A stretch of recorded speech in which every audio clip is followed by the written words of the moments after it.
قبر کی پہلی رات مٹی میرے چہرے پر گر رہی تھی، آخری مٹھی، اور پھر مکمل خاموشی، بس اتنا سا فاصلہ تھا زمین اور میرے درمیان، چند انچ مٹی جو مجھے دنیا سے جدا کر گئی۔ میرے کانوں میں ابھی تک لوگوں کی دعائیں گونج رہی تھیں۔ کسی نے کہا اللہ مغفرت فرمائے، کسی نے آہ بھری اور واپس پلٹ گیا، اور اب سب جا چکے ہیں، میں اکیلا اس تنگ و تاریک قبر میں جسے میں نے کبھی سوچا تو تھا مگر سنجیدگی سے کبھی محسوس نہیں کیا تھا۔ میرے ارد گرد سناٹا ہے، ایسا سناٹا جو چیخوں سے بھی زیادہ بھاری ہے۔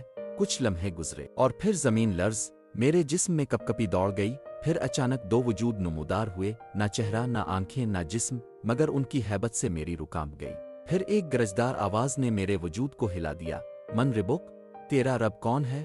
میرے ہونٹ ہلنے لگے، لیکن زبان جیسے بند ہو چکی ہو۔ میں جانتا تھا جواب، لیکن دل میں وہ یقین، وہ تعلق۔ وہ کہاں تھا؟ ما دینک، تیرا دین کیا ہے؟ میرے ذہن میں کچھ دھندلا سا ابھرا، کبھی جمعہ کو مسجد گیا تھا، کبھی قرآن کھولا بھی تھا، مگر کیا وہ دین تھا؟ آصف عادت، من نبک، تیرے نبی کون ہیں؟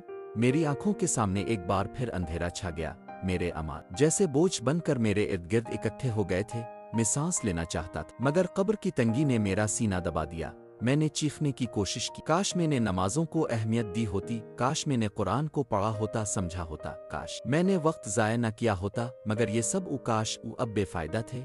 جو کرنا تھا وہ دنیا میں کرنا تھا۔ اب میں قبر میں ہوں، پہلی رات ہے، اور رات گزرنے کا کوئی وقت نہیں۔ اب کوئی موبائل نہیں، کوئی دوست نہیں، نہ ماں کی آواز، نہ دنیا کی کوئی روشنی، صرف اندھیرا اور میرے اعمال۔